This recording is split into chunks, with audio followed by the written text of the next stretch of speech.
Hey everybody, this is Dr. Tim Peck. I'm here with Father Ted, who also happens to be my uncle. Father Ted is one of the most understanding and brave people that I know. He talks about any issue at any time with anybody.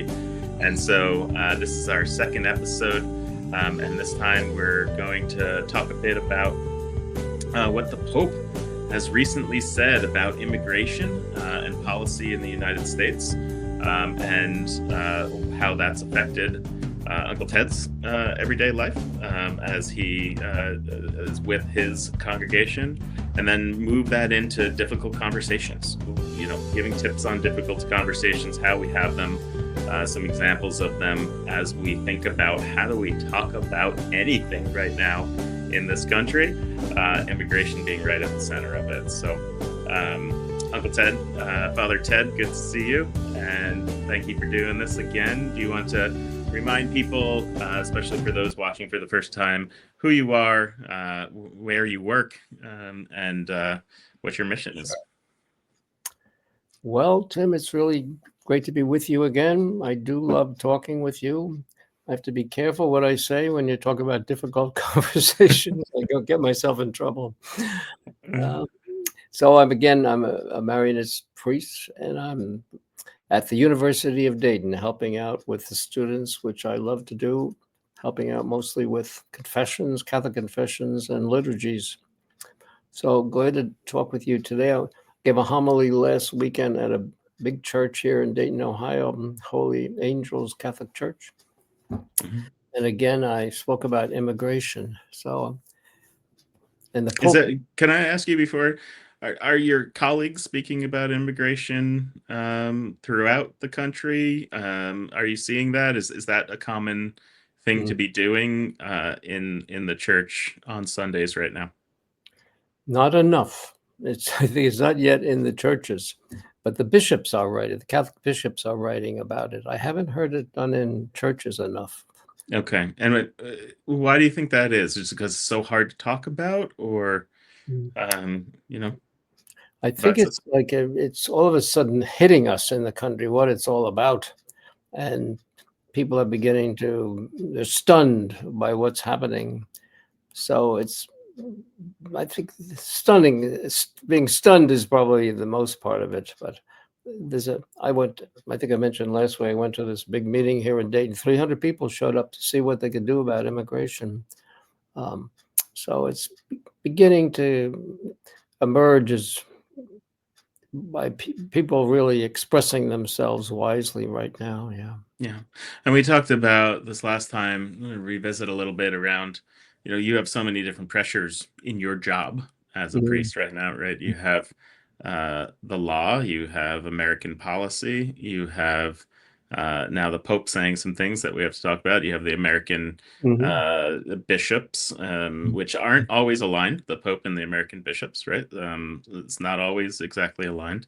Right. And then you have your own personal order that you're part of, the Marianists. I'd imagine that those messages are all a bit different, and you need to incorporate all of it before giving a message out and preparing for a homily like this, or is it more your personal views that you share?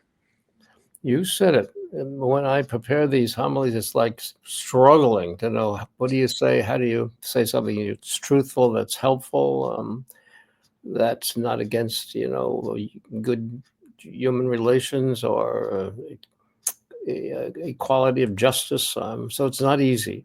Yeah, but I want to say it sounds like it might be easier just to walk away from it and not talk about it. No, yes, I get very nervous. But the last Sunday I spoke in 2 churches, and I was really happy actually. And the people liked it. So I want to say I spoke about the readings last Sunday. So the first reading last Sunday was from the prophet Isaiah, and then the second reading was from St. Paul, and the third one was from St. Luke.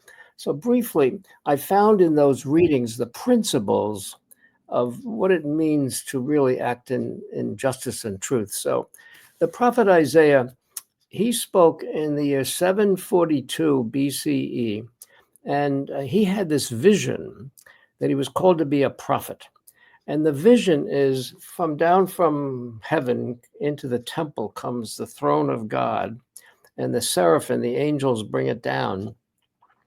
And then they enter into the temple, which is made by human hands. So it's sort of God going into human life.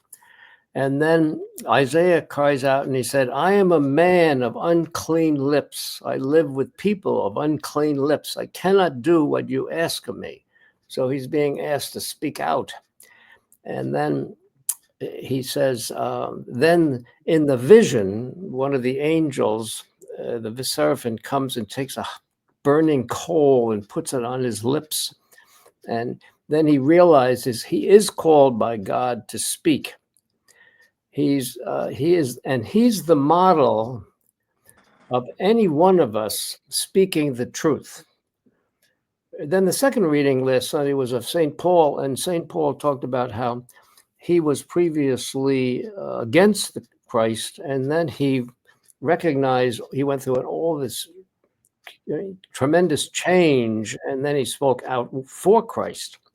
And then the gospel is from St. Luke, and Luke is trying to encourage the first Christians to have courage and not to be afraid of being who you're supposed to be. And they're out on the Luke describes a scene when the apostles are going out to sea, and they've worked all night long, and Jesus says, go out again and catch. And they don't want to go. We've been working all day long. We're tired. So they do it, and they put the nets out, and they have this extraordinary catch. And then Peter falls down and said, I'm not worthy of you. And Jesus says, do not fear. You're going to be catching men. So it's an encouragement to do what you're called to do in life and well. So I think that's a principle that we're in a sense, we're all prophets.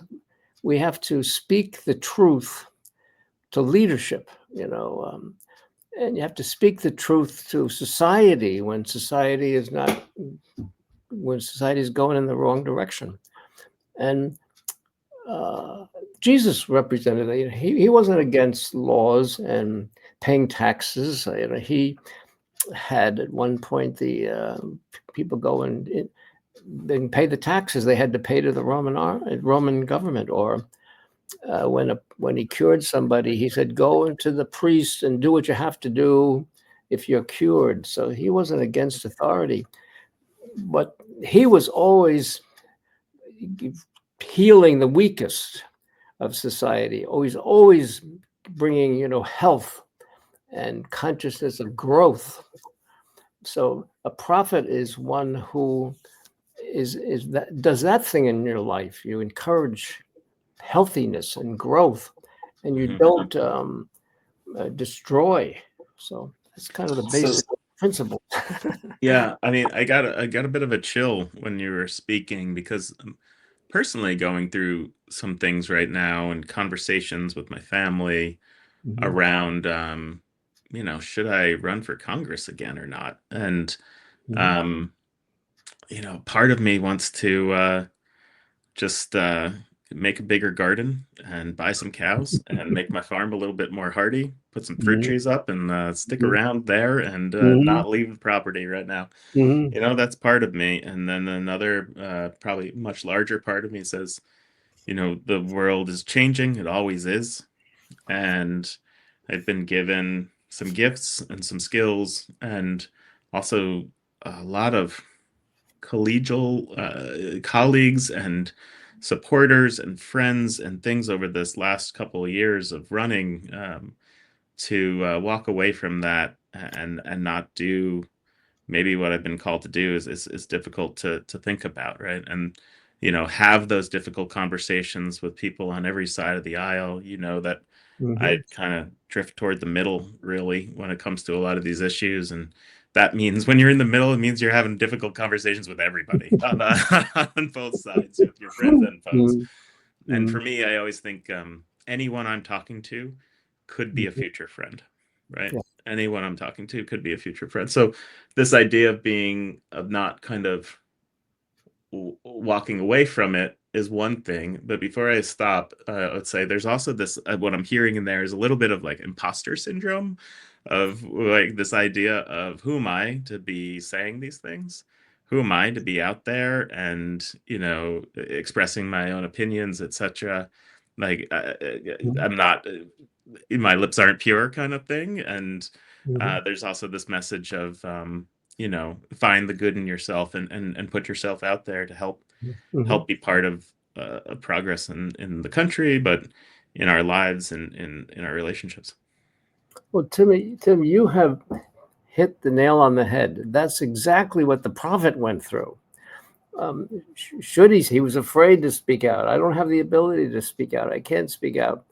And yet the process you're going through, I think the country's going through that same process. What do we do in this situation?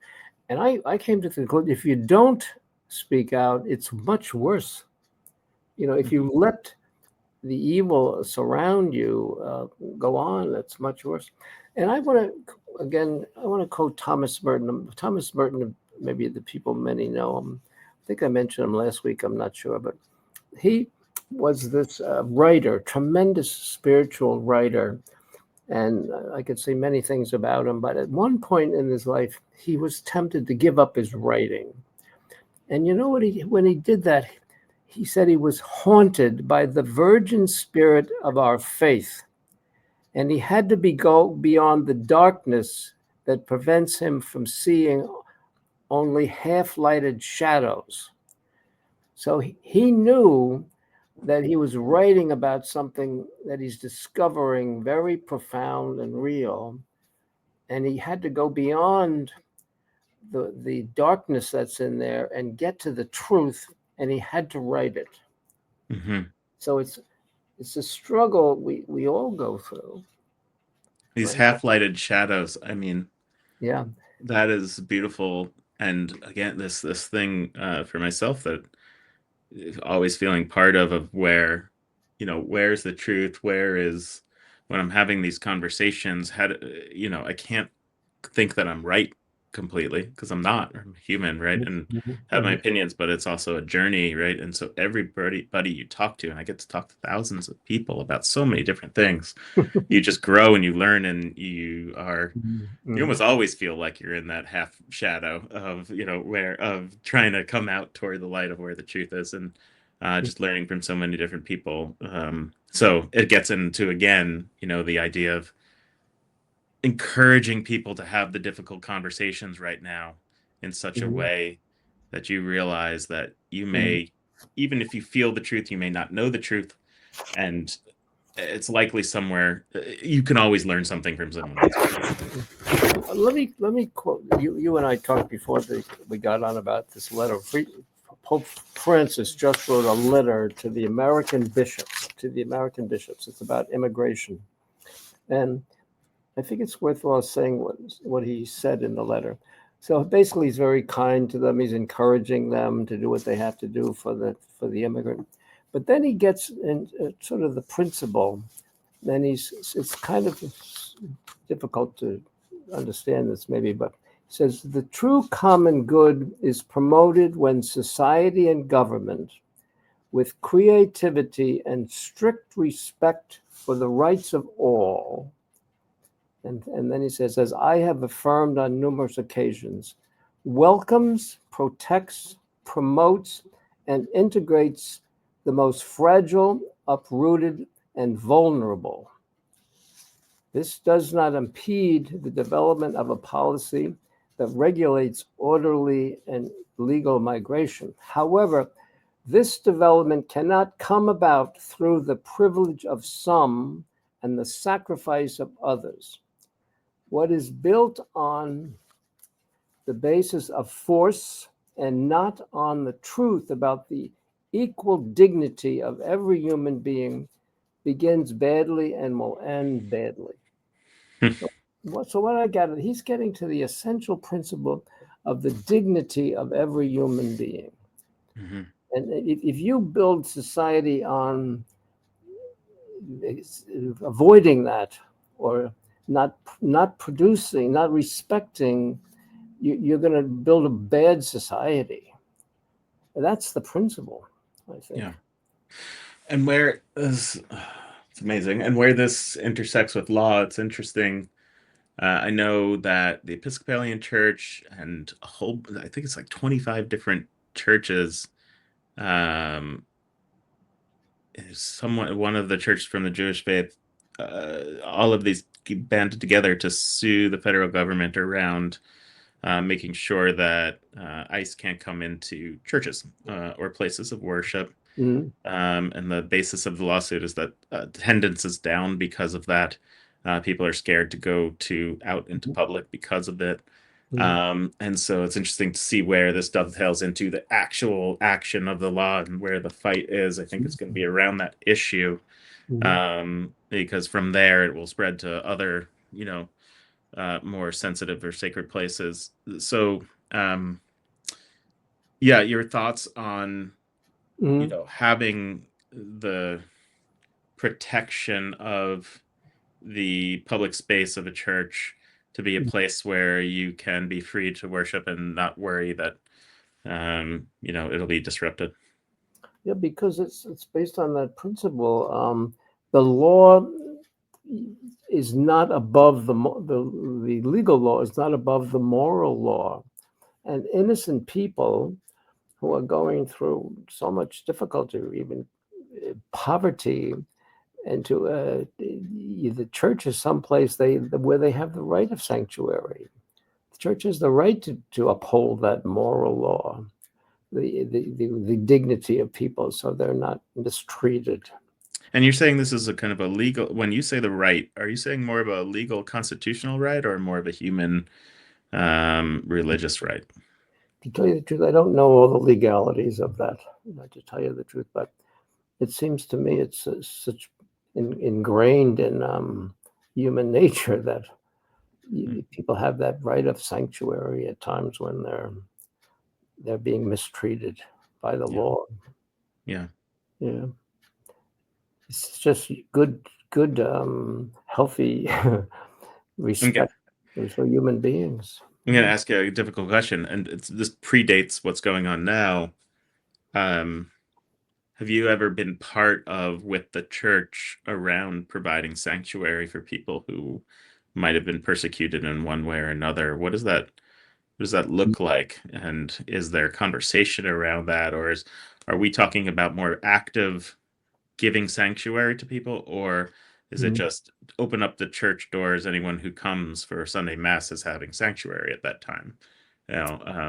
I have not heard of any churches that have had difficulty. I do know that on the border, I'm pretty sure it's in El Paso, a Catholic agency called Annunciation Center, where the immigrants would come in, was by some of the Texas authorities down there was persecuted and wouldn't allow workers in. I don't even know all the details of it, but yeah. And then the church came out very strongly and saying, "Well, we have a right to welcome the people crossing the border. You can't prevent us from doing that." Right. And so what I'm hearing from the Pope's statements are, of course, I think the word was orderly and legal, a way of enforcing your border protections and immigration, and that should be respected. I heard that in there. And I also heard, but people are people, and let's treat them like people. And even though that this is tough, right? And some people may need to leave based off of the way the law works, etc. But in doing so and going through this process, using fear, using hate, using trying to say that one person is better than the other is rhetoric that's just not helpful to the acceptance of humans being humans. See, all those are the principles. I mean, when you speak to the people that are trying to get the lawyers to help them, it is so complicated. The lawyers are overworked, so it's to solve the problem is not going to be easy by any means, And then you have to as Isaiah the prophet, you have to help the leaders say, well, am I doing this against immigrants for what purpose? What is the intention in the mind of leaders wanting to do this? Yeah. Is it really beneficial? Is there another way than sending all the immigrants back that is much more beneficial to the country? Mm-hmm. And this idea of better than, again, just hearing that in there of, I think as we start to think about difficult conversations, maybe we can transition a little bit into that with individuals and people who don't share the same viewpoints as us. It's this idea, I think the biggest problem that many people struggle with is a bias to thinking that your views are better than the other person's going into a conversation, right? Because you can be so held in your beliefs, and it gets echo chamber after echo chamber from the algorithms of social media, from the, if whether you watch MSNBC or Fox News, it just gets echo chambered, and you get deeper and deeper in your bubbles, and it starts to become that your view is better than, not only is right, is better than the other side, and that just arrests any type of real conversation. And so I think acknowledging that we all likely feel that way. I know I have that struggle of saying, okay, I can't think that what I'm thinking is better than, I have to go into this as a learning opportunity and make a new conclusion from it, right? Even if it just changes a hair, my opinion after it. It's hard to practice on it. And sometimes when you're tired, it's even harder, right? So I don't know. I'm sure you're getting into these difficult conversations. I had one the other day with someone who would disagree with me on many of these things, and we just spent about an hour on Zoom just talking. But I want to tell you something that the Catholic Church, maybe the people listening on realizes, but the present Pope has helped the Catholic Church for the last 4 years learn out how do we solve the biggest problems we're facing. And he set up a synod, and a synod is a council, and the Church has been doing this for centuries. But this time, over a period of 4 years, all the dioceses, all the big institutions of the Catholic Church were asked to say, what are the main problems? And then I'm going to make this simple, but they came together, the bishops and experts, lay experts, and they whittled it down to about 15 major problems. And they did it by not coming in a big group of about 400 people, but they sat in tables of 10. And they took these problems, and the process was each individual, they gave them a problem like, how do you help solve the role of women in the church? And so each individual had to express their opinion. Then every other individual had to say what they heard from the other. And then after they did that, then they talked about the solution to the problem. And they did this, and what they found out was, by coming together, they did this for 4 weeks for 2 years in October. The people that disagreed all of a sudden appreciated the other. And some of them were so angry at the beginning, they didn't even want to sit down and talk. But gradually, they listened to each other, and they grew into a deep appreciation for each other and the background of each other. And so Pope Francis says, this has got to be the process of the Catholic Church. It's got to be the process of society, where people sit down carefully and listen to each other. At the end of this, there was agreement on these issues like authority in the church. And they agree, well, every bishop in the church has to have someone that evaluates the bishop. You can't let the authority just say, or a pastor. He has to have a group that evaluates them. So they came about with these principles, but it's from a dialogue of profound listening. That's got to happen in society. Is that check and balance system in place now with bishops? Is that there's a It is. council of people who keep that bishop in check? It's mandated for every diocese, you know. Of course, some bishops are faster to put in operation than others, but I'm sure. I'm sure. Yeah, I mean, to be human, right? And yeah. to hear criticism of yourself is difficult, and Mhm, but does make you have mhm. stronger leadership in the end. I love that that's there. I didn't realize that that's in place now.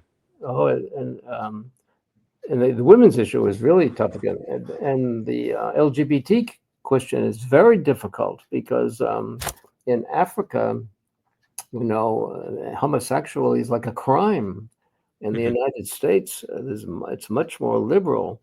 So how do you solve that problem? You know, where is the doctrine? So the Pope is very careful. He will not go against the doctrine of the Catholic Church, but he keeps listening to LGBTQ or people that think differently. He's listening to them, respecting them as you talk to them. Mhm. And then out of that, hopefully people listening will discover what is the true scientific, you know, Christian way to solve these problems. It's not going to come fast, though. It's interesting. Yeah. No, that idea, just listening, even if you disagree, Mm. and we all disagree about something, right? You and I disagree about plenty in our long talks, and so yeah, but it is about talking and listening and finding and making that space. Mhm. So I wonder, how people who are listening make that space for these conversations, and I hope this, this video, this podcast becomes a space for that, right? Where people who are listening into it might be able to share it with someone who has a different opinion than them and say, what did you think about that? What did you think about when they said this or that? And have that conversation in a way that can be respectful. Mhm. That would be my dream, my hope of this particular show that we have, Father Ted with Dr. Tim. Yeah. Yeah. I love getting into this kind of a thing where you're really sort of looking for answers. Hmm. And I had a wonderful conversation with someone disagreed with me very much, and we had this, as I on Zoom, we had this great conversation. I respect the man much more than when I understand where he's coming from. Hmm. Yeah. Mm. Hmm. Well, thank you again for this. I think it's really special to be able to have these conversations, difficult conversations, to see where the church is coming from, to see what it is to be human for you as well, to struggle with all those different Mhm. influences in your life as you're doing that, to be realizing that you're speaking to not a monolith of people, that they're not all the same, but Mhm. talking to a whole spectrum of people as you're speaking, talking to people who really disagree with you, and making sure that you still reach them and have conversation and know that that's not only for others to change, but for you to change as well. Yeah. And just as I said, it's as the Pope has been saying, it's not only for others to change to do what the church doctrine is today, but to think about how the church needs to change in ways as well. Right. And it's not a stagnant institution, which sometimes it feels that way to Americans and to myself, because it moves at a pace that's much slower than what Mhm. a startup we might create, or Mhm. a school board could do, or an executive order can do. But again, it comes from a place of understanding. Well, Tim, I'm glad you're saying, but you know what, you're saying it with kind of a smile, so you have a kind of sort of a basic positiveness in there, which is great. Yeah. Yeah. Well, thank you. Have a good week, and I'll talk to you next week. Okay, thanks. All right. Goodbye. Bye bye. Thanks, everybody.